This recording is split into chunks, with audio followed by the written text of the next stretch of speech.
Good morning dear students. ધોરણ 12 science chapter number 13 nucleus. એમાં આપણે લાસ્ટ લેક્ચરમાં ભણ્યા સ્વાધ્યાયનો 13.6 13.7 રેડિયો એક્ટિવિટી. આજે આપણે જોઈએ આલ્ફા ક્ષય, બીટા ક્ષય અને ગામા ક્ષય. ક્ષય એટલે એક પ્રકારનો નાશ. આલ્ફા કણ એ હિલિયમનું જ ન્યુક્લિયસ છે. હિલિયમ એટલે 2He4. Uranium 98-238 gives thorium 90-234 plus 2He4. એટલે કે યુરેનિયમમાંથી આપણને નવું તત્વ થોરિયમ પ્રાપ્ત થાય છે ત્યારે આલ્ફા કણનું ઉત્સર્જન થાય છે. તો જે યુરેનિયમ છે કે જે તત્વમાંથી આલ્ફા બીટા ગામા કણોનું ઉત્સર્જન થતું હોય તો એ તત્વને આપણે જનક તત્વ કહીશું અને જે નવું તત્વ પ્રાપ્ત થાય એને આપણે જનિત તત્વ કહીશું. તો પ્રક્રિયા સંતુલિત થાય છે. 234 ને 4 238, 90 પ્લસ 2 98, 90 એ 92 આવશે. યુરેનિયમ 92 238, તો 90 + 2 એટલે 92. તો આપણે એવું કહી શકીએ કે જ્યારે જનિત તત્વના પરમાણુ ક્રમાંકમાં 2 એકમ અને પરમાણુ દળાંકમાં જો 4 એકમનો ઘટાડો થતો હોય, પરમાણુ ક્રમાંકમાં 2 એકમ અને પરમાણુ દળાંકમાં જો 4 એકમનો ઘટાડો થાય તો આલ્ફા કણનું ઉત્સર્જન જોવા મળે. જ્યારે જનિત તત્વ થોરિયમમાં પરમાણુ ક્રમાંકમાં 2 એકમ અને દળાંકમાં 4 એકમનો ઘટાડો થાય ત્યારે આલ્ફા કણનું ઉત્સર્જન થાય છે. તો એનું વ્યાપક સૂત્ર લખવું હોય તો XZA gives YZ-2A-4 plus 2He4. એટલે એમાં આપણે X ને જનક તત્વ કહીશું, Y ને આપણે જનિત તત્વ કહીશું. આઇન્સ્ટાઈનના દળ ઉર્જા સમતુલ્ય સંબંધ અને ઉર્જા સંરક્ષણના નિયમ પરથી સ્પષ્ટ છે કે જ્યારે ક્ષયથી નિપજતા પદાર્થોનું કુલ દળ એ મૂળ ન્યુક્લિયસના દળ કરતા જો ઓછું હોય ત્યારે આપમેળે આલ્ફા કણનું ઉત્સર્જન જોવા મળે છે. એટલે કે આ સાઈડનું દળ, ફરીથી ક્ષયથી નિપજતા પદાર્થનું કુલ દળ એટલે કે આ સાઈડનું જે કુલ દળ છે એ એક્સના દળ કરતા જો ઓછું હોય તો પ્રક્રિયા આપમેળે શક્ય છે. વિભંજન ઉર્જા અથવા ન્યુક્લિયર પ્રક્રિયાનું ક્યુ મૂલ્ય એ પ્રારંભિક દળ ઉર્જા અને ક્ષય નિપજોની કુલ દળ ઉર્જાનો તફાવત જ છે. એટલે આપણે જો ક્યુ મૂલ્યનું સમીકરણ લખવું હોય તો mass of x minus mass of y minus mass of helium into C² E બરાબર mc² આપણે લખીએ છીએ એ પ્રમાણે. ફરીથી જો આ સાઈડનું દળ વધારે હોય, એક્સનું દળ જો વધારે હોય વાય અને આલ્ફા કણ કરતા, તો જ આ પ્રક્રિયા આપમેળે શક્ય છે અને તો જ ઉર્જાનું ઉત્સર્જન જોવા મળે. એટલે આ સાઈડનું દળ આના કરતા ઓછું હોવું જોઈએ. તો ક્યુ એ પ્રક્રિયામાં પ્રાપ્ત થતી કુલ ગતિ ઉર્જા છે. જો ક્યુ ગ્રેટર ધેન 0 મળે તો ઉષ્માક્ષેપક પ્રક્રિયા કહેવાય, અને જો ક્યુ લેસ ધેન 0 હોય તો એવી પ્રક્રિયાઓ ઉષ્મા શોષક છે. ઉષ્માક્ષેપક પ્રક્રિયા આપમેળે શક્ય છે, પણ જો ક્યુ લેસ ધેન 0 હોય તો ઉષ્મા શોષક પ્રક્રિયા એ આપમેળે શક્ય નથી. આવી પ્રક્રિયાઓને કરાવવા માટે બહારથી ઉર્જા આપવી પડે.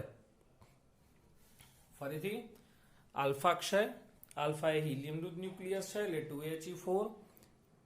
જે તત્વમાંથી નવું તત્વ પ્રાપ્ત થાય, જે તત્વમાંથી આલ્ફા બીટા ગામાનું ઉત્સર્જન જોવા મળે એ તત્વને જનક તત્વ કહેવાય. મળતા નવા તત્વને જનિત તત્વ કહેવાય. એટલે આ પેરેન્ટ એલિમેન્ટ, આ ડોટર એલિમેન્ટ એવું કહેવાય. તો પરમાણુ દળાંક જનિત તત્વના પરમાણુ ક્રમાંકમાં 2 એકમ અને દળાંકમાં જો 4 એકમનો ઘટાડો થાય તો આલ્ફા કણનું ઉત્સર્જન જોવા મળે. અને આઇન્સ્ટાઈનના દળ ઉર્જા સમતુલ્ય સંબંધ અનુસાર અને ઉર્જા સંરક્ષણના નિયમ પરથી જનિત તત્વ અને ઉત્સર્જાતા આલ્ફા કણનું કુલ દળ એ જનક તત્વના દળ કરતાં જો ઓછું હોય તો જ આ પ્રક્રિયા આપમેળે શક્ય છે અને એમાં ઉર્જાનું ઉત્સર્જન તમને જોવા મળે. તો ક્યુનું સમીકરણ, ક્યુ ગ્રેટર દેન 0 હોય તો ક્ષેપક, લેસ દેન હોય તો શોષક. ક્ષેપક પ્રક્રિયા આપમેળે શક્ય છે, શોષક પ્રક્રિયા આપમેળે શક્ય નથી. એના પછી આપણે વાત કરીએ બીટા ક્ષય. તો બીટા ક્ષયમાં ન્યુક્લિયસ સ્વયં ઇલેક્ટ્રોન અથવા પ્રોઝિટ્રોનનું ઉત્સર્જન કરે છે. ઇલેક્ટ્રોન એટલે બીટા માઇનસ, કાં તો -1 E0 કાં તો E-.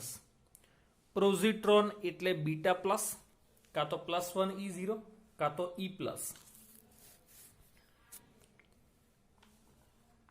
એટલે બીટા જે ક્ષય છે એમાં બે પ્રકારના ઉત્સર્જન જોવા મળે, કાં તો ઇલેક્ટ્રોન કાં તો પ્રોઝિટ્રોન.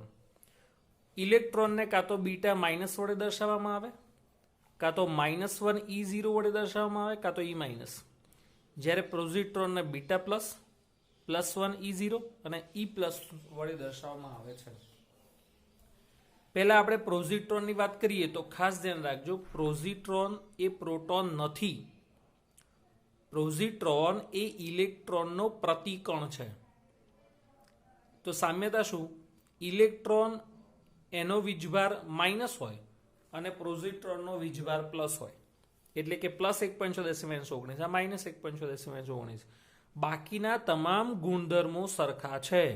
ઇલેક્ટ્રોનનું દળ જેટલું હોય એટલું જ પ્રોઝિટ્રોનનું દળ હોય, 9.1 × 10−31. એટલે પ્રોઝિટ્રોન એ પ્રોટોન નથી, એ ધ્યાન રાખજો. તો આપણે પ્રક્રિયા જોઈએ તો phosphorus 1532 gives sulphur 1632 plus -1 E0 plus antineutrino nu bar, અને વંચાય ન્યુ બાર. એના પછી sodium 1122 neon 1022 plus +1 E0 plus nu. તો આમાં તમે જોઈ શકો છો કે આ જનક તત્વ કહેવાય, આ જનિત તત્વ, આમાં આ જનક તત્વ, આ જનિત તત્વ. તો જનિત તત્વના પરમાણુ ક્રમાંકમાં દળાંકમાં કોઈ ફેરફાર થતો નથી, પરંતુ પરમાણુ ક્રમાંકની અંદર પરમાણુ ક્રમાંકમાં એક એકમનો જો વધારો થાય, પરમાણુ ક્રમાંકના એક એકમમાં જો વધારો થાય તો સમજવાનું ઇલેક્ટ્રોનનું ઉત્સર્જન થાય છે. પરમાણુ ક્રમાંકમાં એક એકમનો ઘટાડો થાય તો પ્રોઝિટ્રોનનું ઉત્સર્જન જોવા મળે છે. જનિત તત્વના પરમાણુ ક્રમાંકમાં એક એકમનો ઘટાડો થાય, પ્રોઝિટ્રોન પરમાણુ ક્રમાંકમાં એક એકમનો વધારો થાય છે તો ઇલેક્ટ્રોનનું ઉત્સર્જન જોવા મળે. ઇલેક્ટ્રોનની સાથે એન્ટી ન્યુટ્રિનો અને પ્રોઝિટ્રોનની સાથે ન્યુટ્રિનોનું ઉત્સર્જન જોવા મળે છે. અહીં એન્ટી ન્યુટ્રિનો અને ન્યુટ્રિનો બંને એકબીજાના પ્રતિકણ છે, બંને એકબીજાના પ્રતિકણ છે અને બંને એટલા સૂક્ષ્મ પાર્ટિકલ્સ છે કે જેમને ઓળખવા બહુ મુશ્કેલ છે, કારણ કે દળોમાં પણ ખૂબ જ નહિવત દળ ધરાવતા કણો છે, પરંતુ ઉત્સર્જન તો થાય જ છે. હવે આપણને એમ પ્રશ્ન થાય કે આ બધું આ ચેપ્ટરનું નામ શું છે? ન્યુક્લિયસ. આ બધું શેમાંથી ઉત્સર્જન થાય? ન્યુક્લિયસમાંથી. હવે તમે એમ કહો સાહેબ ન્યુક્લિયસની અંદર તો શું છે? આ પરમાણુ, એના કેન્દ્રમાં ન્યુક્લિયસ, ન્યુક્લિયસના કેન્દ્રમાં ન્યુટ્રોન પ્રોટોન. હવે આપણને પ્રશ્ન થાય કે જો ન્યુક્લિયસમાં વિદ્યુતભાર રહિત ન્યુટ્રોન્સ અને ધન વિદ્યુતભારિત જો પ્રોટોન્સ જ હોય તો એમાંથી વળી ઇલેક્ટ્રોનનું કેવી રીતે ઉત્સર્જન જોવા મળે? તો એનો જવાબ છે કે જ્યારે ન્યુક્લિયસમાં પ્રોટોનનું ન્યુટ્રોનમાં અને ન્યુટ્રોનનું પ્રોટોનમાં રૂપાંતર થતું હોય, ન્યુક્લિયસમાં પ્રોટોનનું ન્યુટ્રોનમાં અને ન્યુટ્રોનનું પ્રોટોનમાં રૂપાંતર થતું હોય ત્યારે અનુક્રમે ઇલેક્ટ્રોન્સ અને પ્રોઝિટ્રોનનું ઉત્સર્જન જોવા મળે છે.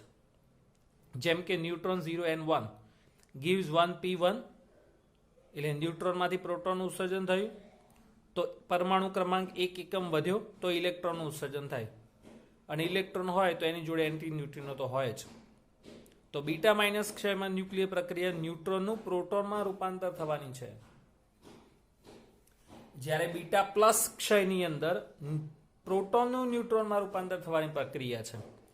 એટલે 1p1 gives 0n1 plus 1 E0, એટલે આ પ્રોઝિટ્રોન કારણ કે પરમાણુ ક્રમાંકમાં એક એકમનો ઘટાડો થયો તો પોઝિટ્રોનનું ઉત્સર્જન જોવા મળે, એની સાથે ન્યુટ્રિનોનું ઉત્સર્જન થાય.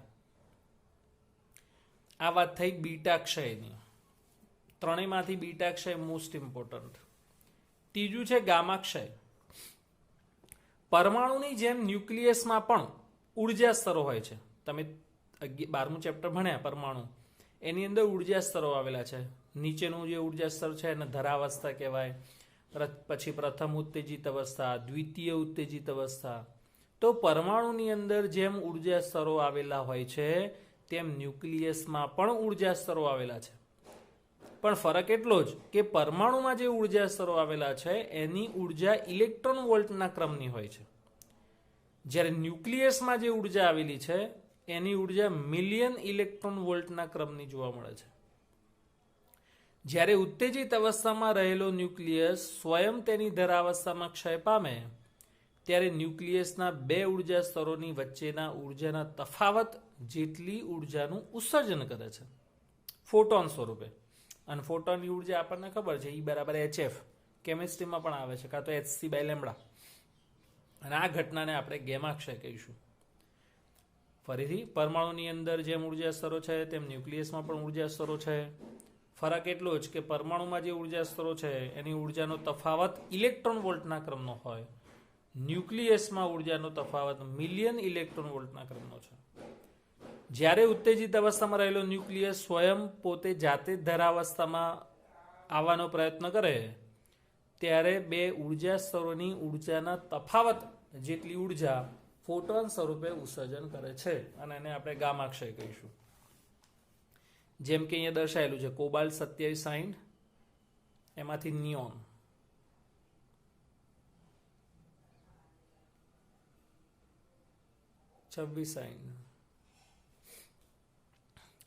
તો પરમાણુ ક્રમાંકની અંદર અહીંયા 28 આવશે.